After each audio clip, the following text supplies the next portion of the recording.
प्रणाम आत्मवंदन.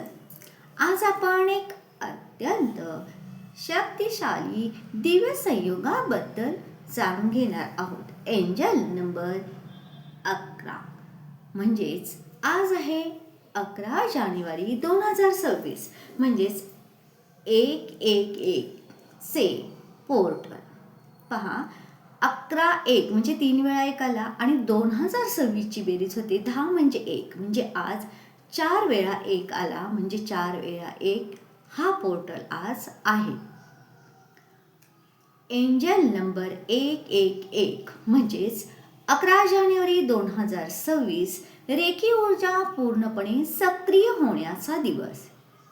हीलर आणि universal energy यांचा थेट संवाद, मॅनिफेस्टेशनची सुवर्ण संधी रेखी ऊर्जेद्वारे म्हणजेच युनिव्हर्सल लाईफ फोर्स एनर्जीद्वारे प्राप्त होते. पहा अंक 1 म्हणजेच काय? सुरुवात, नेतृत्व, आत्मजागर आणि दैवी शक्ती. जेव्हा आपण 1 नंबर 4 वेळा पाहतो तेव्हा रेखी प्रवाह 4 पटीने वाढतो. हीलर चॅनल म्हणजेच रेखी साधक, रिसिव्हर आणि युनिव्हर्स यांची ऊर्जा म्हणजेच माणसाचा विचारशक्ती, शब्द, आपण जे शब्द व्यक्त करतो त्या शब्दांना ती दिव्यता असते. आपल्या भावना प्रखरतेने आपण प्रकट करू शकतो आणि कृतीमध्ये समतोल. पहा सूर्यदेव हा आपल्या नाव, प्रसिद्धी, नावलौकिक, आत्मबल याशी निगडीत आहे. म्हणजे ज्याच्याकडे जे आहे तो आपल्याला भरभरून देण्यासाठी बसलेला आहे, पण ते मागण्यासाठी आपल्याकडे सकारात्मक ऊर्जा हवी. मागता नाही, मी शारीरिक मानसिकदृष्ट्या सक्षम आणि सुदृढ आहे, अशा प्रकारची ऊर्जा आपण जागृत केली पाहिजे. हे 4 स्तर जेव्हा एकत्र येतात तेव्हा उपनिषदात सांगले आहे की एकमेव अद्वितीय सत्य. 4 वेळा 1 अंक दिसतो तेव्हा देवदूत, गार्डियन एंजल्स तुम्हाला सांगत आहेत तुझे विचार फार वेगाने प्रत्यक्षात येत आहे. ज्याच्यावर लक्ष केंद्रित करतोस तेच तू बनत आहेस. भीती सोड आणि विश्वास ठेव. प्रत्येक कृती करताना विश्वासाने करा. तुमची आध्यात्मिक उन्नती, आत्म्याचे मिशन, आत्मबल, कर्मफळ सक्रिय होते. पोर्टल 111 म्हणजे 1 4 वेळा दिसणे म्हणजेच ऊर्जांचे द्वार उघडणे, कर्मफळ सक्रिय होणे, भूतकाळातील कर्म सक्षम आणि साफ होणे. सक्षम याच्यासाठी की भूतकाळात जर काही आपल्यातून चुका झाल्या असेल तर त्या चुका दूर करता येतात आणि जर आपण भूतकाळात सकारात्मक चांगल्या एनर्जी जमा केल्या असेल तर त्यांचे फळ आता आपल्याला प्राप्त होऊ लागते आणि नवीन आध्यात्मिक मार्ग सुरू होतो. या दिवशीची ध्यान साधना लवकर फलदायी होते. संकल्प लगेच विश्वास पोचतो. रेकी मंत्र साधना, प्रार्थना अनेक पटीने प्रभावी होतात.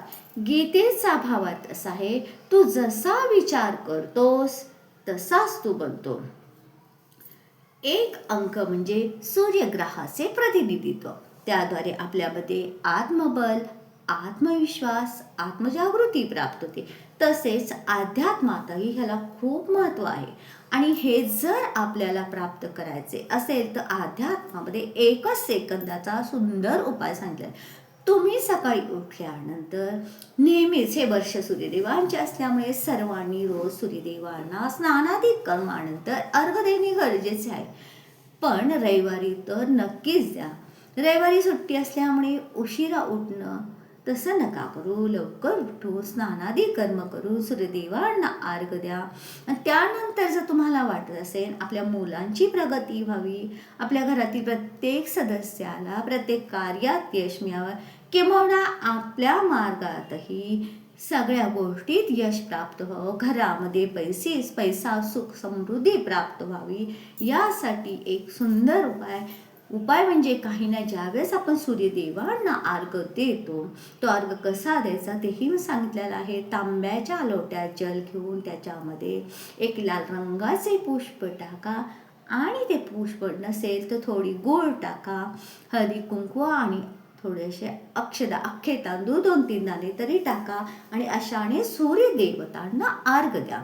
आणि हा अर्घ्य देऊन झाल्यानंतर सूर्यदेवांच्या त्याला म्हणतात सूर्यस्नान, सूर्यप्रकाशातील स्नान. असे डोळे बंद करून डोळ्यांनी सूर्याकडे पहा आणि पिता महासूर्यदेवता, माता संध्या, माता छाया, तसेच माझे बंधू भगिनी, श्राद्ध देव, यमदेव, यामिनी देवी, शनी देव, तप्ती देवी, श्रोतस्रवस, अश्विन कुमार, रेवत मन्वंतर यांच्या चरणी कोटी कोटी आत्मवंदन. हे सूर्यांचे 9 पुत्र आहे. याच्यामध्ये प्रत्येकजण एका तत्वाची निगडीत आहे. श्राद्ध देव, यमदेव, यम माहिती आपल्याला, यमदेव, शनिदेव, शनी तर सर्वांना माहिती आहे, न्यायदेवता आहे. श्रोतस्रवस, श्राद्ध देव, यमदेव, यामिनी देवी, यामिनी ही नदी आहे. त्याच्यानंतर शनिदेव, तप्ती देवी ही नदी आहे. त्याच्यानंतर श्रोतश्रवची कथा सर्वांना अवगत आहे.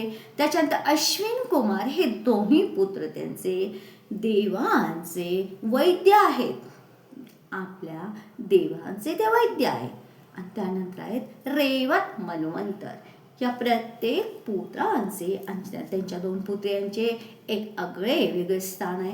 आपण ही 9 नावे रोज नित्याने जर सूर्यदेवांना अर्घ्य दिल्यानंतर घेतली तर तुम्ही पहा, तुमच्या जीवनात तुमच्या लेकरांच्या संदर्भात, तुमच्या बाळांच्या संदर्भात ज्या समस्या आहेत त्या आपोआप दूर होतात.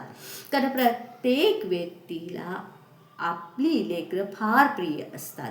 कुणी आपल्याला बोललं तरी चालतं, पण जर आपल्या मुलांविषयी प्रेम, सहानुभूती आणि मनापासून एखाद्याने त्यांच्यामध्ये लक्ष घातलं किंवा त्यांच्यासाठी चांगल्या भावना जरी केल्या तरी कुठल्याही प्रकारचे कोणाही शत्रुत्व होत नाही. म्हणून सूर्यदेवतांच्या या 9 पुत्रांची नावे नित्याने तुम्ही घ्या. पहा, तुमच्या लेकरा बाळांच्या जीवनात सर्व मंगल होईल. त्यांच्या जीवनात शारीरिक, मानसिक, भावनिकदृष्ट्या, कायिक, वाचिक, आदी दैविक, आध्यात्मिक, आर्थिक सर्व स्तरावर ते सक्षम, सुदृढ होतील. त्यांची बुद्धी, बौद्धिक पातळी ही वाढेल. अर्थातच अनेक समस्यांना एक उपाय आहे, तुम्ही नक्की करून पहा. प्रत्येक महिन्याच्या 1 तारखेला आपण दालचिनी पावडर हातावर घेऊन ते आपल्या घराकडे तोंड करून घरामध्ये फुंकतो. त्यामुळे आपल्या घरात लक्ष्मीचे वास्तव्य होते. हीच कृती आज संध्याकाळीही करा. पहा, आपल्या घरामध्ये लक्ष्मी तत्व भरभरून वाहील. कारण सूर्यदेवतांच्या कृपेने जेव्हा अंधार दूर होतो, ज्यावेळेस अंधाऱ्या ठिकाणी आपण बल्ब लावतो त्यावेळेस अंधाराला जा म्हणावं लागत नाही, तो स्वतःहून जातो. कारण म्हणायचीच गरज नाही, जिथे उजेड आहे तिथे अंधारात. त्याप्रमाणे जिथे दरिद्रता नाही तिथे लक्ष्मी ये म्हणायची गरज नाही, ती येतेच. आणि तिचे प्रतीक आहे दालचिनी पावडर. तुम्ही दालचिनी पावडर वाजवताना आपल्या डाव्या हातावर ठेवा, आपल्या घराकडे तोंड करून घरामध्ये फुंका आणि माता लक्ष्मी आणि नारायणाचे आगमन माझ्या घरामध्ये होत आहे अशी प्रार्थना करा. नक्कीच करून पहा. तुमच्या घरामध्ये प्रत्येक गोष्टीत तुम्हाला यश मिळेल आणि घरातील नकारात्मक ऊर्जा निघून जाईल.